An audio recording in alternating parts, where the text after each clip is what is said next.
I'm excited tonight to talk about the COT report. Tonight, I want to focus on the crowded market indicator because we do have a lot of crowded market signals on the scanner via the COT report. And so we'll talk about those. I'll show you a couple of currency pairs that I think are set to really take off here soon.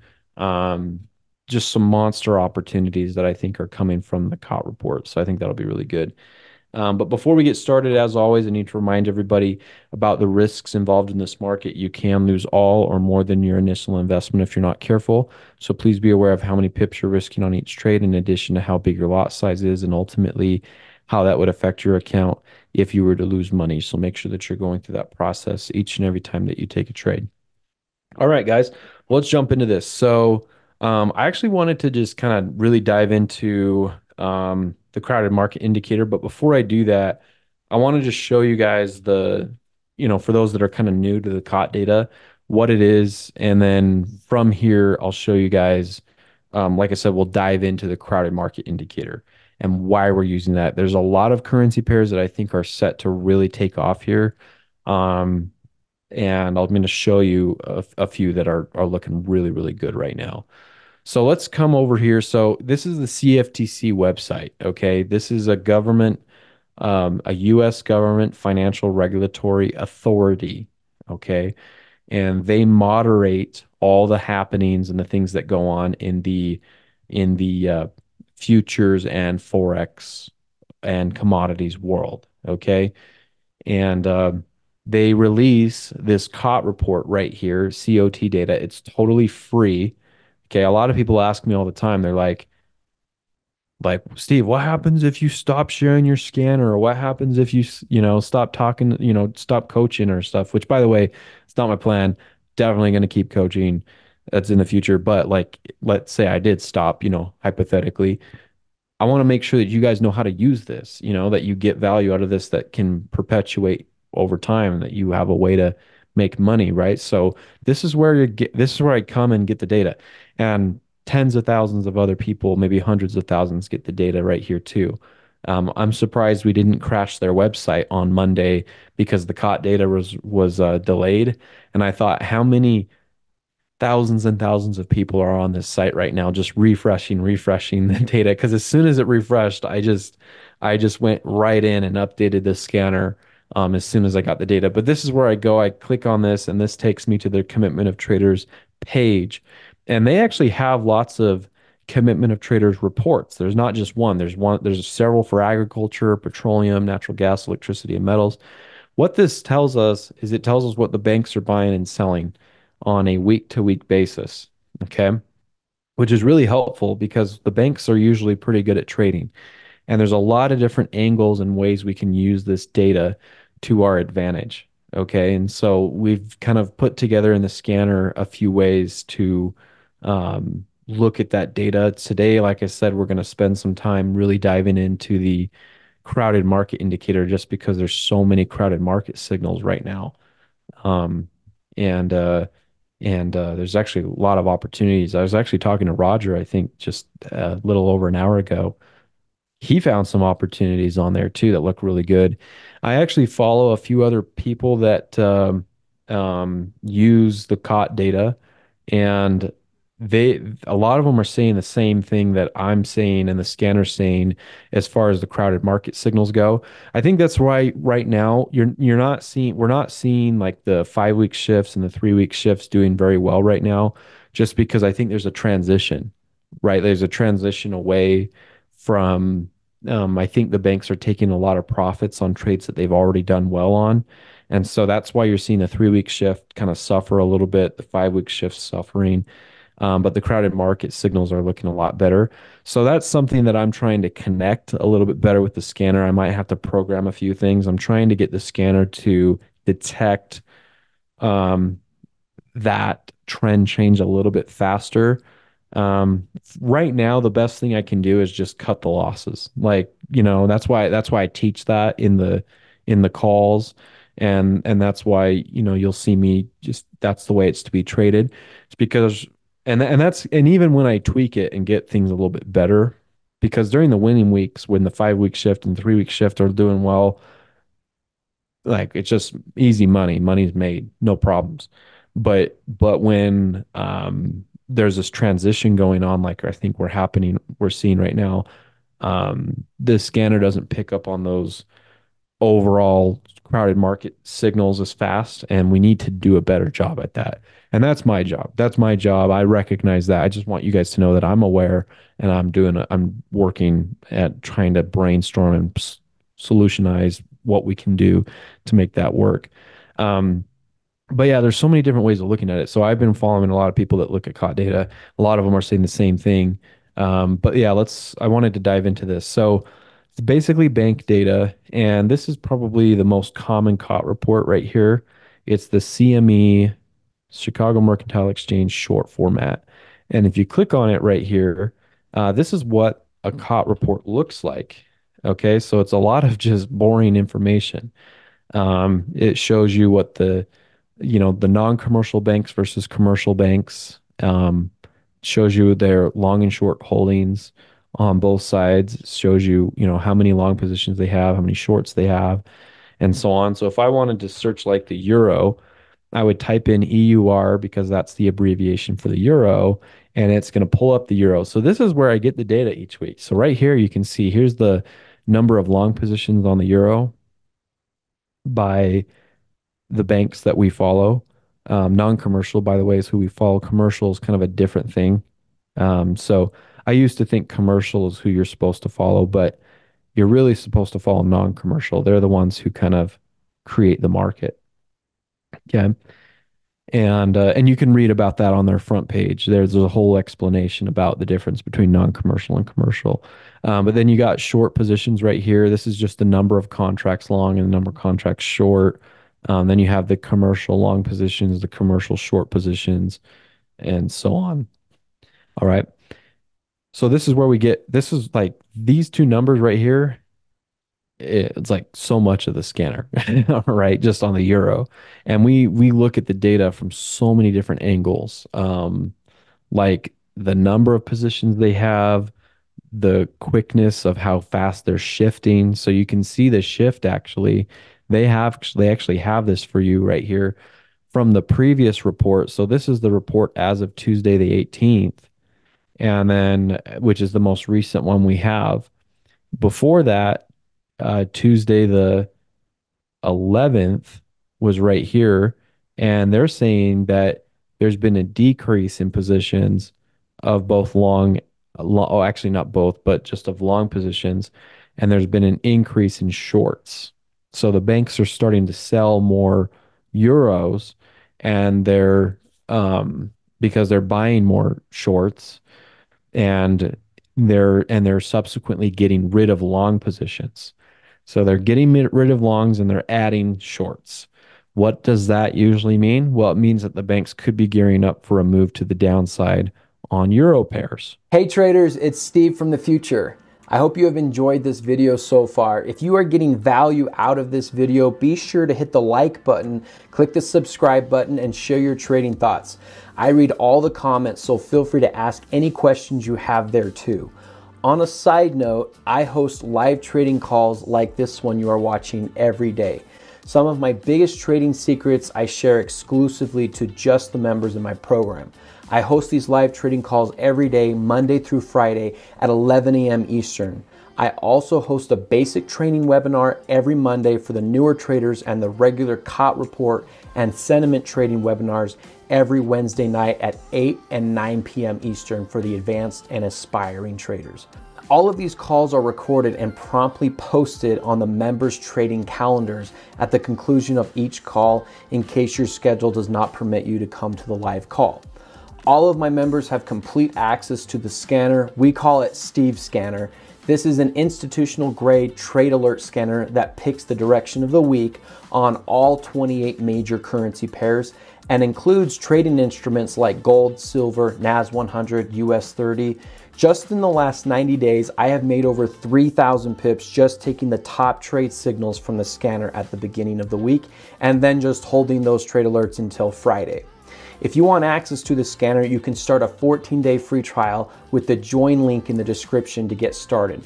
Lastly, if you really want to be a full-fledged VIP member of my program to get access to things like the basic training course, live signals channel, Steve's scanner, trading calendars, and the one-on-one calls with me throughout the month, you can use code YouTube50, that's YouTube50, no spaces at checkout, and save $50 on your first month. Again, just click the link in the description below and apply that coupon to become a VIP member, and I look forward to helping you with your inevitable trading success going forward.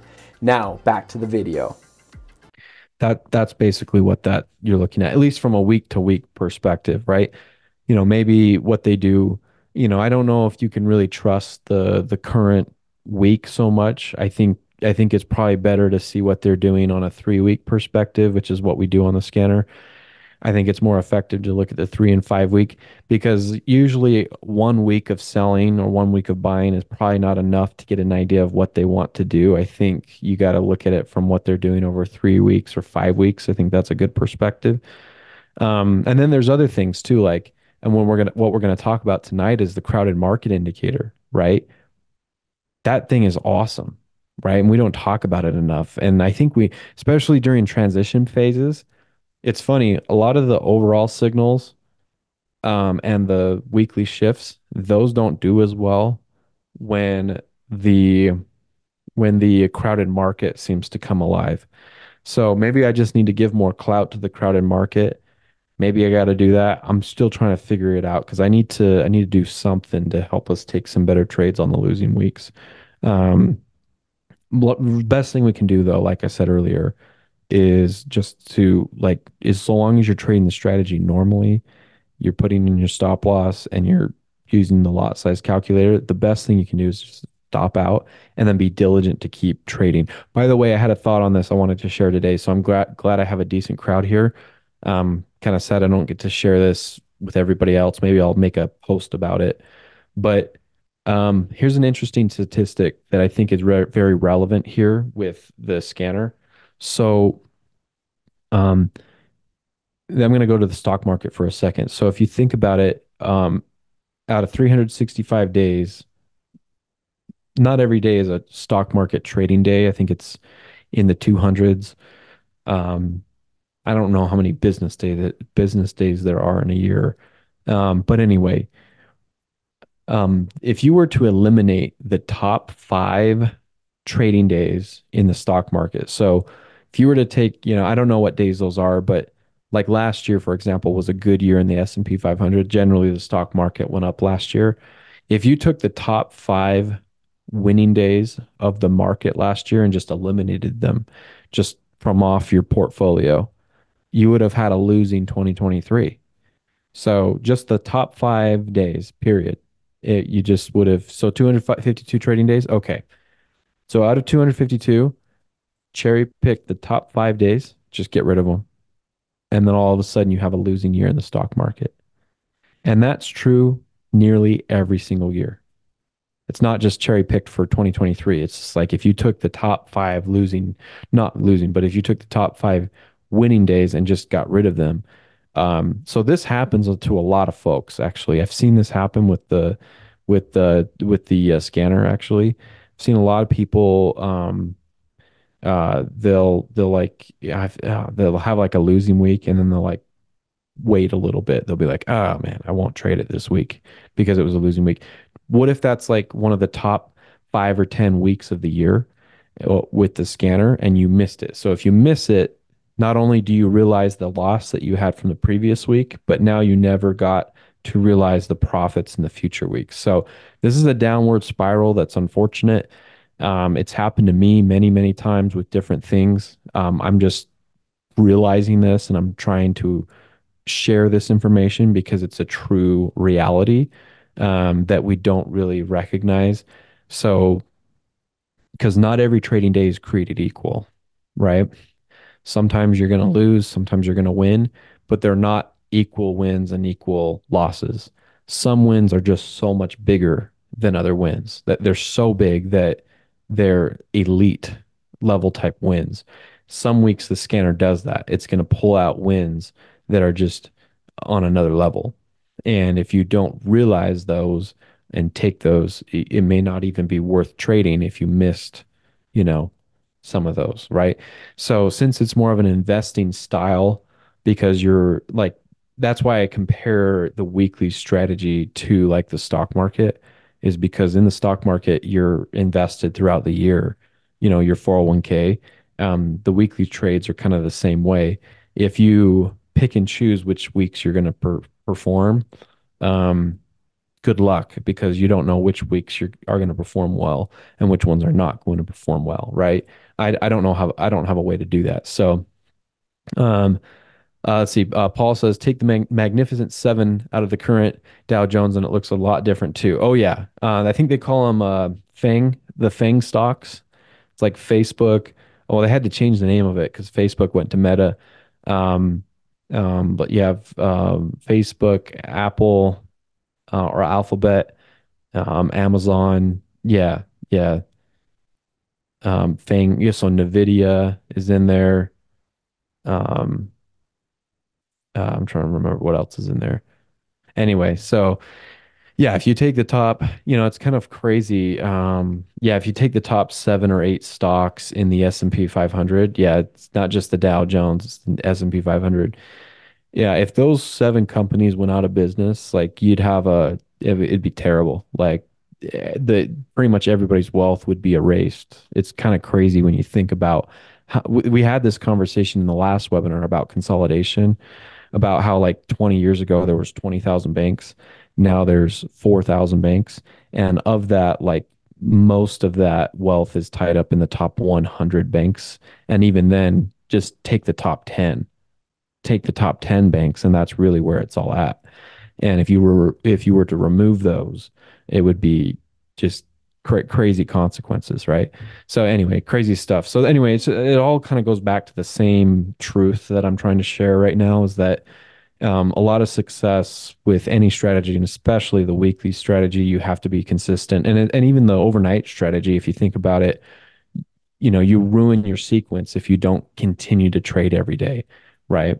In fact, it's the whole point of it is to continue so that you can fulfill the sequence. Once you've completed the sequence, then you get your money.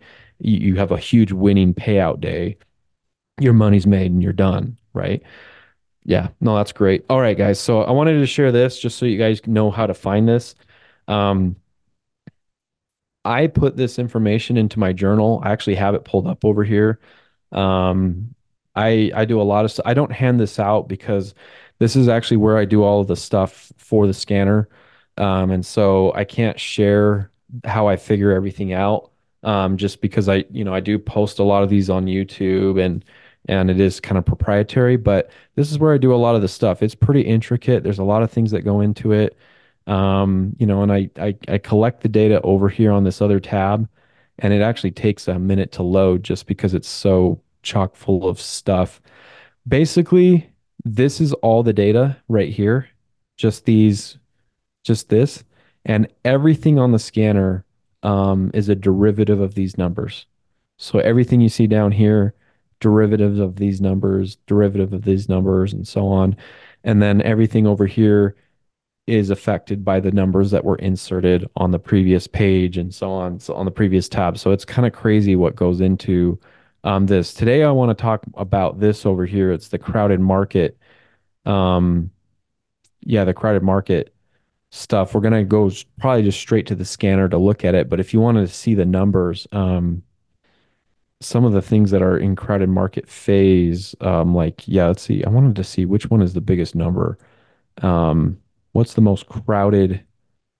What's the most crowded thing on the scanner? Okay, pound cat is pretty crowded. It's 52 percent. Let's see, what is this? Yeah, 52%. So um trying to figure out what's the most crowded thing on the scanner. Okay, so let's actually go to the scanner and talk about the crowded market indicator and what this is. So a lot of people don't really look at this, and it is kind of a big deal. Um, and it's a really cool thing. So the main thing that we use to create signals is the 5 week shift and the 3 week shift. A lot of people know what that is. Basically, we're just looking at what's the net change in contracts. So the banks proactively buying, actively buying something over the last 3 to 5 weeks, or are they actively selling something over the last 3 to 5 weeks? Okay, so that's what the 3 week and the 5 week shift is. So, and by the way, when you look at this on the scanner, you can filter this by signals. So the 5 week shift will have its subsequent signals, which there's a lot right now. You want to filter that, so you don't want to just trust those by themselves, but there's a lot of big shifts right now. So over the last 5 weeks, you can filter this and you can be like, okay, on the next column, this will tell you the percentages. So the NZD CAD's had a huge shift over the last 5 weeks. NZD CAD, huge shift. NZD JPY, huge shift, and so on. Then you've got um, the 3 week shift also right over here, the subsequent signal, and then how big the shift is. These are some pretty big shifts right now, actually. Um, so I like to use this because it tells us what the market's active, like what the banks are actively buying. Okay, so that's very helpful. But one of the things that we have to be careful of is, and this is why we built the crowded market indicator, is that sometimes the banks reverse and they go a different direction. So how do you know when they're going to do that? Like how do you know when the banks are about to flip and go the other way? That's a tough thing to figure out, actually. So we came up with this idea, and it was actually inspired. I saw some other people that were doing something similar, and I thought about it, and I was like, "Oh, that's smart. That would help us." So I call it the crowded market alerter. So what that does is it looks at the sum of all the positions, specifically like with the currency pairs. It looks at how big, like if you take all the bank buy positions on the pound, how big is the pound position as a percentage? And then it looks at how big the uh, short positions are on like the euro, or and it looks at everything. It looks at all the positions. How big are the shorts? How big are the longs? And then ultimately comes up with a net position of shorts and longs on the euro and a net position of shorts and longs on the pound. And when you fuse those currency pairs together, or those currencies together into a currency pair, um, that's where you get a currency pair from, right? When you fuse two currencies together, and we have to isolate, what the pound's doing, what the euro's doing, right? And so if you get like a big difference between the two, like if there's a huge long position on the pound, which there is right now, by the way, just so you know. So that's why I use that example. There's a huge long position on the pound right now, more so than probably any other currency. And then there's a huge short position on the CAD right now. Okay. What does that normally do to the currency pair? Well, if there's a huge long position on the pound and a huge short on the CAD, that's going to send that currency pair up over time. So if you actually pull up the pound CAD over the last, like, let's go ahead and pull it up over the last like several months. Let's go ahead into let's go to like a daily time frame. It's been going up. It's down over the last several days here, but it has been going up here. Let's see, how far does this go? Wow, this actually goes quite a ways. Um, yep, so you can see pretty much since 2022, the pound CAD's just been going up and up and up and up and up, right? It's been up a lot. Okay. So this currency pair um, is crowded because the banks have a huge long on the pound and a huge short on the CAD. Now here's the thing. After a while, they make all this money. Okay. How do you make money trading? Well, you got to close your position, right? Like if you're up $10,000 on a trade, you got to close so you can collect that money. The banks have to do the same thing. They have to close so that they can realize that profit, put it on their books, and show their boss that they made money and all that. Like they're like us too. They're no different. They have to book profits. So when it becomes to an extreme, what the scanner does is it says, that's what this does over here. It gives you 5 out of 5 stars. So you can actually filter this. When it gives you 5 out of 5 stars, that means the banks have an abnormally large position on that currency pair. And that means it's probably at risk of reversing soon. Now, it doesn't tell you in this particular column which way it's going to go. I've actually programmed this to communicate to the long-term signal what the new long-term signal is. So if you get 5 out of 5 stars, I've programmed this to give a strong buy or strong sell in the long-term column, and it already knows what to do. Right now, I think we have straight strong sells. Yeah, is there anything? Yeah, it's straight strong sells right now. So I don't think I see any strong buys. So basically, what that means is the NZD CAD, pound CAD, NZD yen, all of these pairs have really big long positions right now. So the banks have been buying a lot of NZD CAD. They've been buying a lot of pound CAD, a lot of NZD JPY. You can see that through this list here. Okay. And so because of that, the long-term signal is that a reversal is coming. Okay. There's going to be a change in direction because the banks are going to have to start selling off their NZD CAD. They're going to have to start selling off their pound CAD and NZD JPY and pound yen and NZD franc and down the list you go. They're going to have to sell this off in order to get their money back and take profits. Okay. So it's one of the most unique ways of looking at the scanner. It doesn't look at a shift. It doesn't look at, where the market's going as far as what the banks are currently buying. It's actually telling you that a reversal is underway. It's probably coming. Pound CAD's going to come down. NZD CAD's coming down. NZD JPY is going to come down. Here's the problem though, because it's beautiful. Like it's an awesome concept. Um, the issue is being too early to this. And actually, let me rewind real quick just to solidify this concept. I like to use these two examples. Number one is like, have you seen those accordion instruments that they use in France? And I guess not just in France, they use them everywhere. But if you take an accordion instrument and you stretch it out, eventually it gets to this locking point where it has no choice but to come back. That's what happens with this crowded market is they have such a long position on all these pairs right now that the accordion's fully extended or it's pretty close to full extension and it's going to have to start to swing back the other way.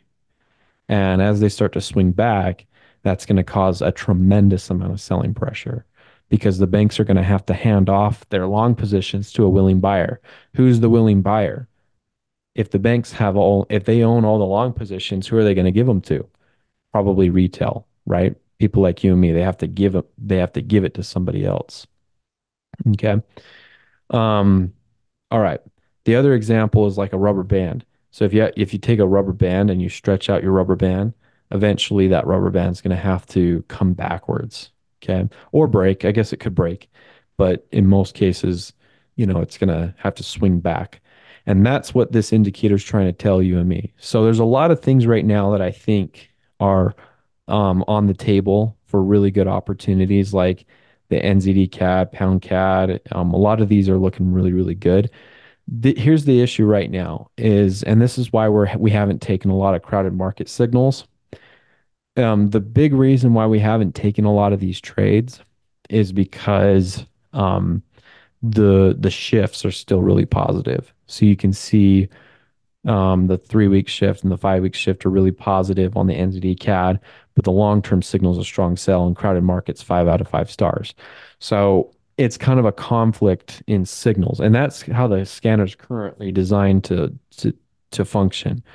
Um, so I'm trying to figure out ways to basically allow these signals through a little bit sooner, but without compromising the shift, because the shift is still a very important thing, um, because that's the direction the market makers have been going.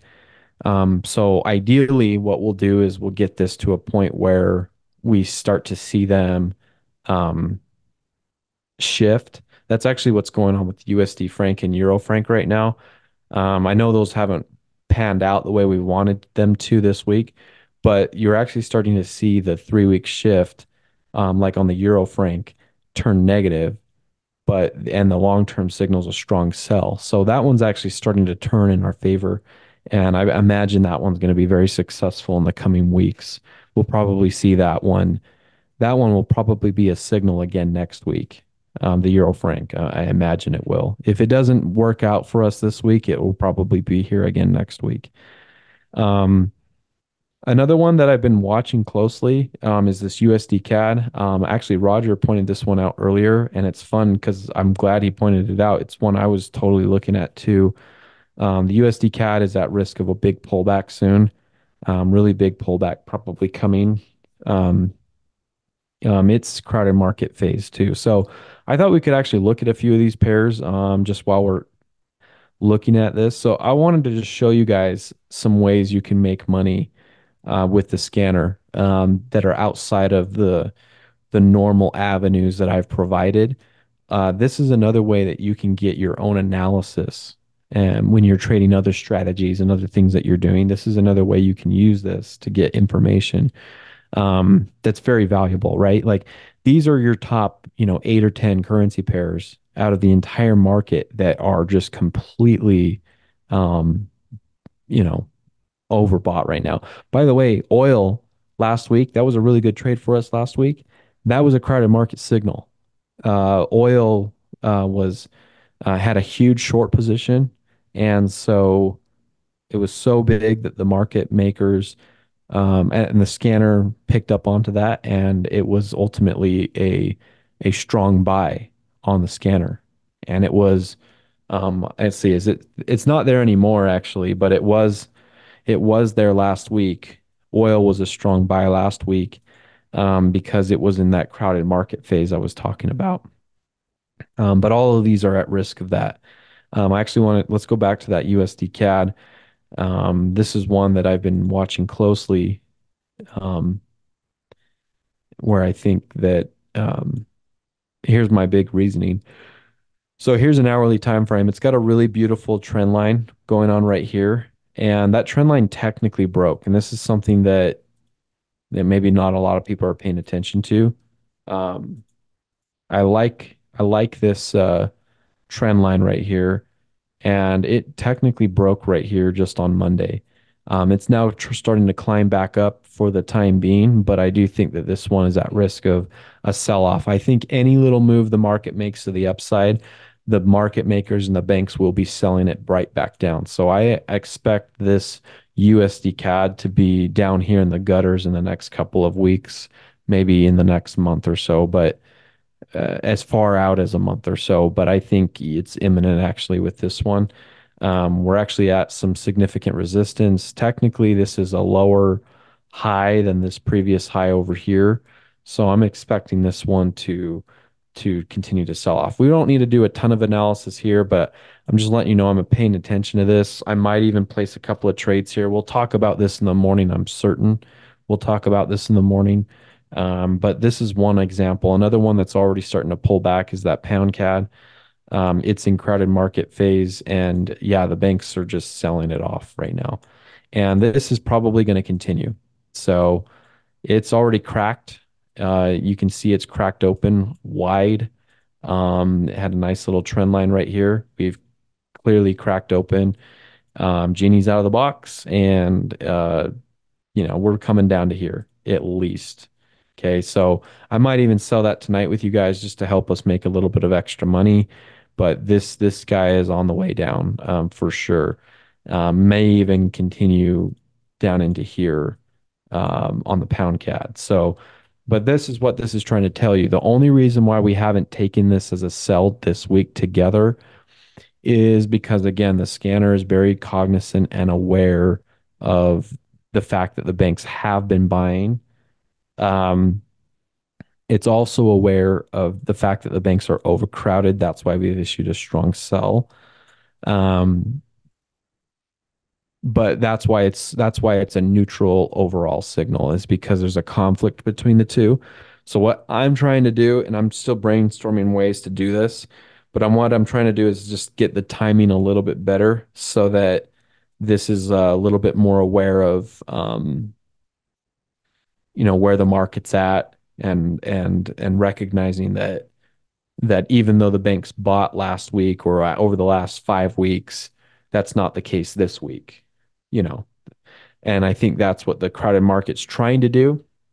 But I'm just trying to get a little bit more fine tuned so that um, so that those signals pop out a little bit better because there's been a lot of these that have done very well this week, like pound CAD, um, like the USD CAD has actually gone down. Generally, this week has gone down. Um, I think the NZD CAD as well. Let me actually look at that one. I think that one's kind of cracked as well. Yeah, yeah, it's definitely cracking open. So, um, wow, yeah, that's a lot of selling. Look how just real quick, I want to show you guys. Look how little buying is going on here. That's the biggest buy there was in this move on the NZD CAD. Um, very little buying. The banks are just like giving all their positions away to retail right now. They're just passing them out because anytime that thing goes up, they're like, send it down, send it down, send it down. So I think the banks were aware of this for a while. I actually had several Forex robots that I subscribed to that had me in shorts on the NZD CAD for weeks. I was in shorts all the way back like over here. So I don't know what they were using. If they were using COT data, I wouldn't be surprised because or some other form of data because a lot of us were aware of this all the way back over here. It just kept going up. That's why I'm saying the timing's not very good because the scanner and other things I've used and am currently using have an issue with timing. That's the biggest problem. You might know where the market's going in the next couple of weeks, but you don't know if it's going to happen now or is it going to happen next week or is it going to happen in 3 weeks. So that was the case right here. Like this got me into a trade to sell here and I sold again and I sold again. And for like 2 or 3 weeks straight, I'm thinking that this is the worst, this is terrible. But then all of a sudden everything comes into the clear when I mean, that only took a week or two. And then now all of a sudden we're not crying anymore. We're feeling pretty good about this. So, and it looks like it's going to continue. It does like we're probably like with NZD CAD, we're probably just going to continue down into this area next, at least. And so, yeah, there's quite a bit of opportunity with these crowded market signals right now. Just want to point that out. Um, and maybe what I'll do is I'll just take some signals tonight or more this week to take advantage of that. All right. Any questions about the crowded market alerter? Any questions about the scanner, COT data, how we use it? Or are we pretty clear? By the way, there's another video down here. I have two videos now. I have this one, Steve Scanner and Sentiment Tutorial. And then there's this other one. This one's a little more outdated. I made this one back in December on how to use the scanner, but this one it was made just like a month ago. So there's another video here if you haven't seen it yet on how to use the scanners. There's some strategies and different things you can use that might be helpful. All right, guys. Well, I'm going to go ahead and wrap up. Appreciate each one of you. Have a fantastic rest of your evening, and we'll see you guys in the next webinar. Thanks for coming.